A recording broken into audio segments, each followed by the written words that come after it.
Hello there. This will make more sense if you watch this Friday's video. We recorded out of order. No, you're gonna watch this part of Nier. You're gonna be like, why the hell did he say that? And then you're gonna watch Monday's part of Half-Life 2. Oh, yeah, that. And then you're gonna realize why. So anyways, this is gonna be a short part because this quest has like this area is gonna have like 2 sections to it. So I just put all section 1 here so we didn't have to start the next section. Anyways, we're back at the jump heap. We got a flashback here. We got the 2 brothers just exploring around, doing their thing. Huh? Fuck them This kids. place is dangerous if you couldn't tell. Nah, just fuck them kids. I mean, yeah, but, you know, it's still dangerous. Wait, he tackled him. He pushed him out of the way. But he tackled him. The animation clearly had him jumping on top of him. Anyways, Jacob's dead. 10 feet. Jacob died. I hope you were attached to him and were sad. Who? The older brother. When? In this flashback, he died. Did he just rip his arm off? I think it'd be funnier if he did. That's what the animation kind of made it look like. He was pulling on him and then like his torso came out from under the fucking thing. A robot. It's some kind of automaton. A Nier automaton. Nier automata. Automata.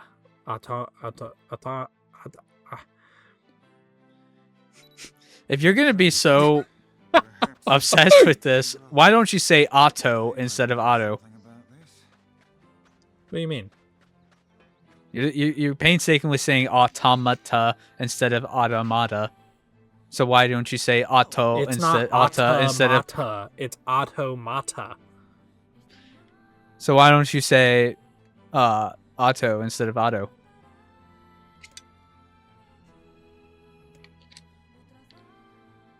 No, I'm saying auto. You're saying Ada. There's a big difference there. I'm sorry, I have a slight Automaton. accent, motherfucker. Automata.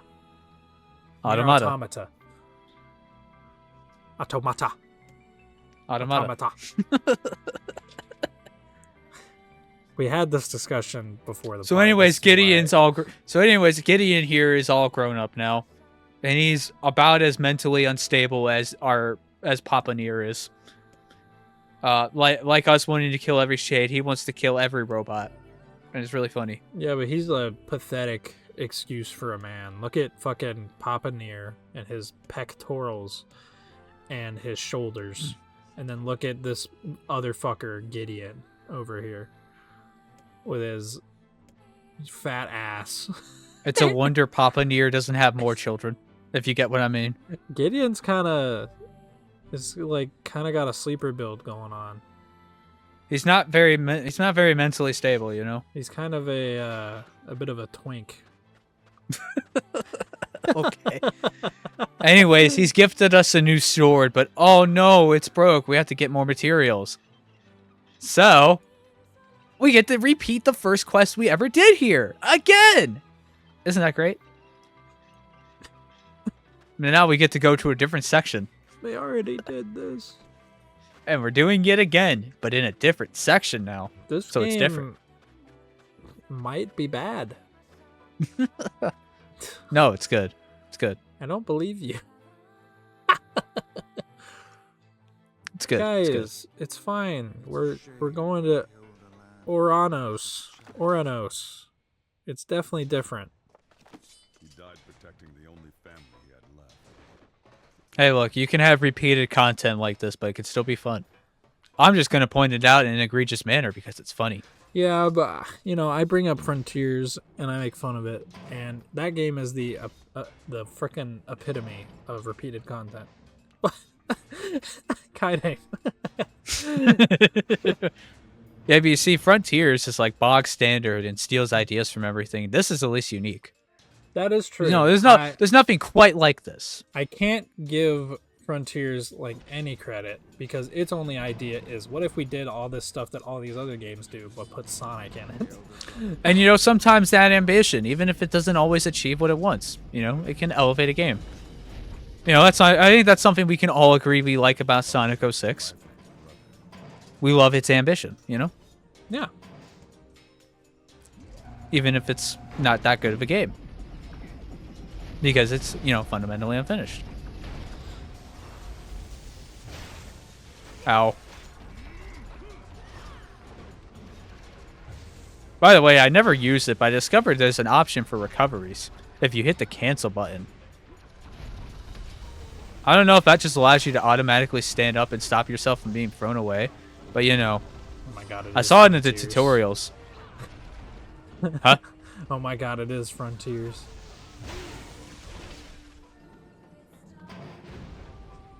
I think Frontiers is more fun because of its recoveries. I'm just saying. The amount of ridiculous things you can do mid-air to stop yourself from taking damage is awesome. You can literally do fucking anything. And yeah. You can stop yourself. As long as you're not 2 inches off the ground when you take damage, you can stop yourself from taking damage in that game. It's hilarious. You know, Damn it! I'm sorry I keep bringing up fucking Frontiers in this playthrough, but what did I do during the Frontiers playthrough, damn it? I know, but it's just funny. But I'm thinking like, you know, a lot of people love Frontiers, and I really like the game. I think it's fun. I think it's especially fun when you learn how to break it, and it's a very easy game to break, but you know, whatever. I think there's a chance people aren't gonna like the sequel as much just because it's gonna be a more polished experience. And you won't be able to be as busted of a fucking character 24/7. I think that's a very real probability. People are gonna be like, I kind of like how unfinished and bad Frontiers 1 is. I mean, if it gives you hope, nobody said that about Automata when it came out and was, you know, much more fun to play than this, and everyone rejoiced.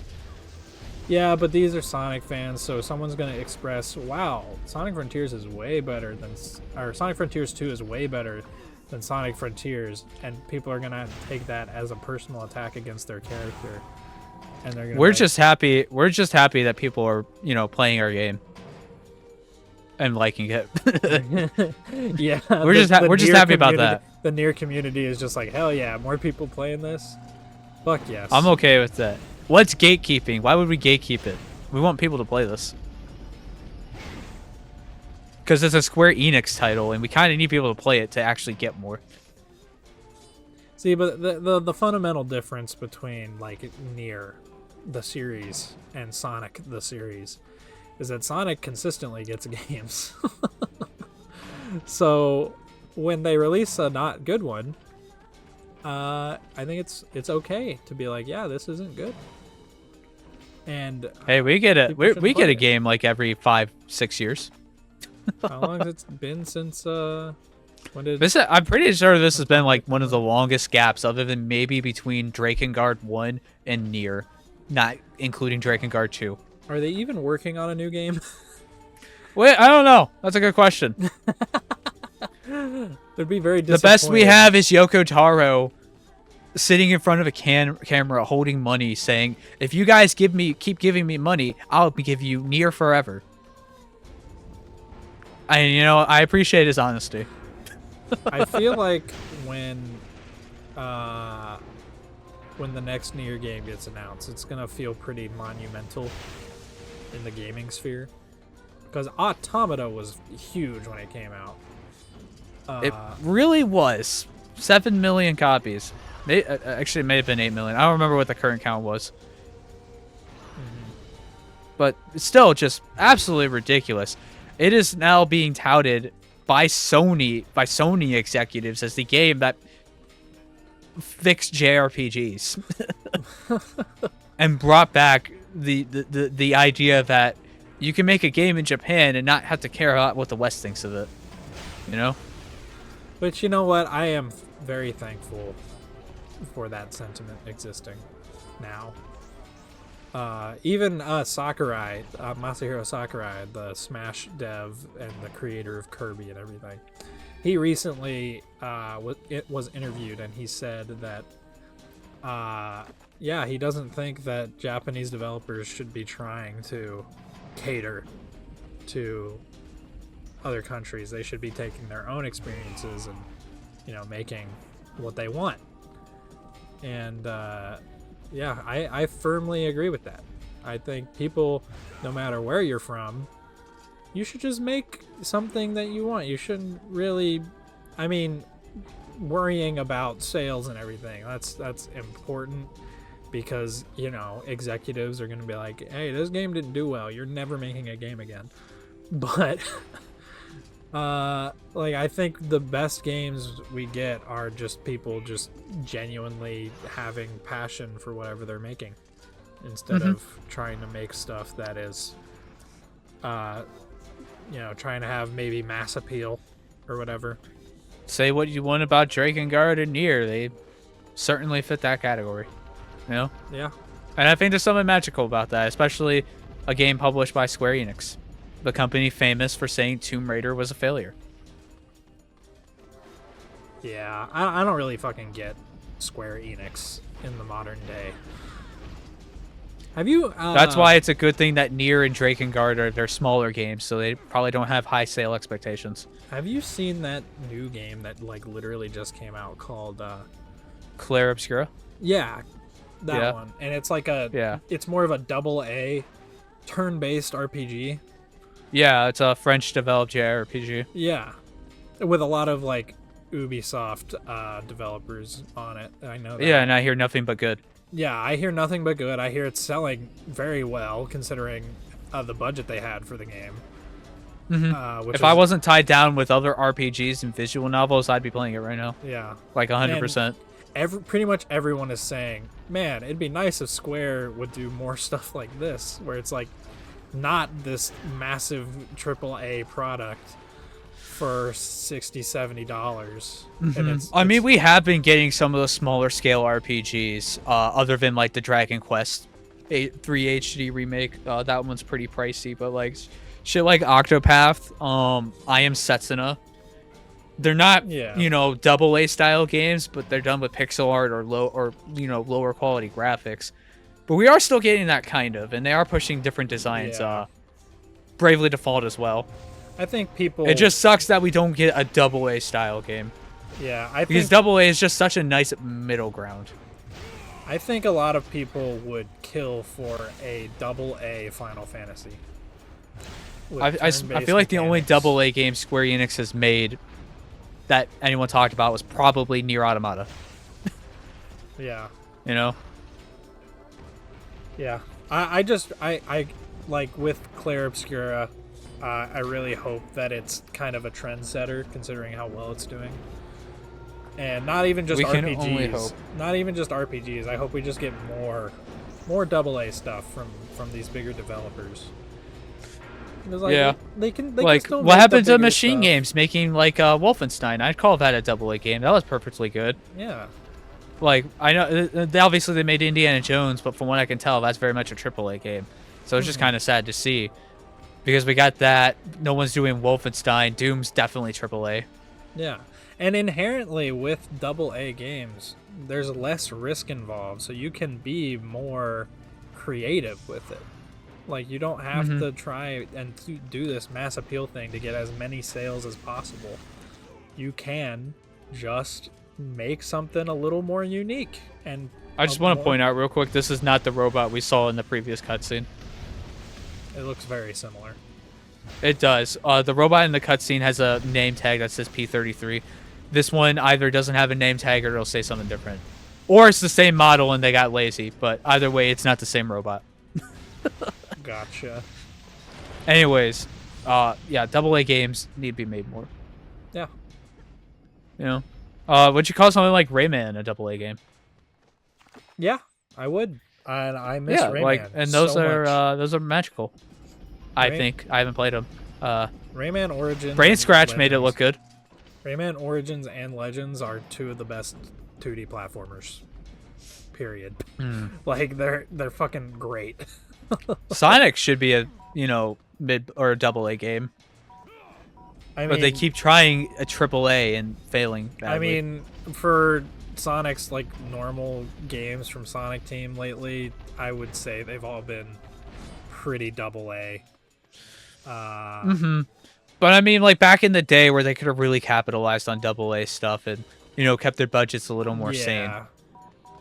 I love Unleashed. Instead of making trying to make Sonic 06 and Unleashed AAA games, scale it back a little so you didn't lose as much. Yeah, like I love Unleashed to death. I wouldn't trade it for the world, but yeah, maybe they probably should have made something smaller. Like they didn't need, like everyone said, like they should have made something more of the scope, not necessarily the gameplay or whatever, of the scope of Sonic Colors.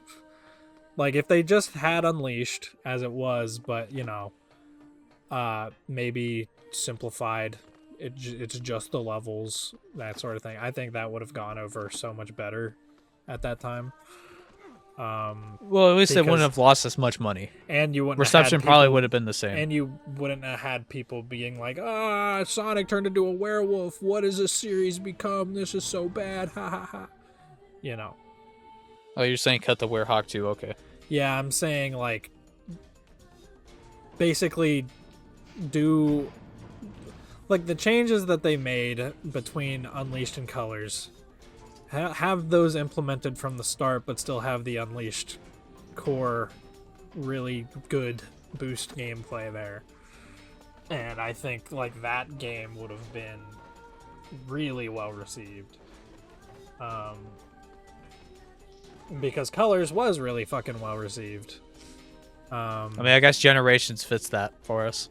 Yeah, Colors and Generations are those double A games, but we're the only argument we're making is that maybe they should have started doing that a little sooner. Yeah. Anyways, back to the game. We got that upgrade material. Cool. But we're gonna end the part here. Very fucking short parts. At some welcome. point, we're gonna get to the point where it's just like 5-minute parts, and that's You're how welcome. long our videos are gonna be. Yeah. So It's all in defense to Spider-Man we don't gotta overcorrect, okay? That's why I'm sticking and with Metroid 30 Prime. minutes. That playthrough wasn't that bad. Calm down.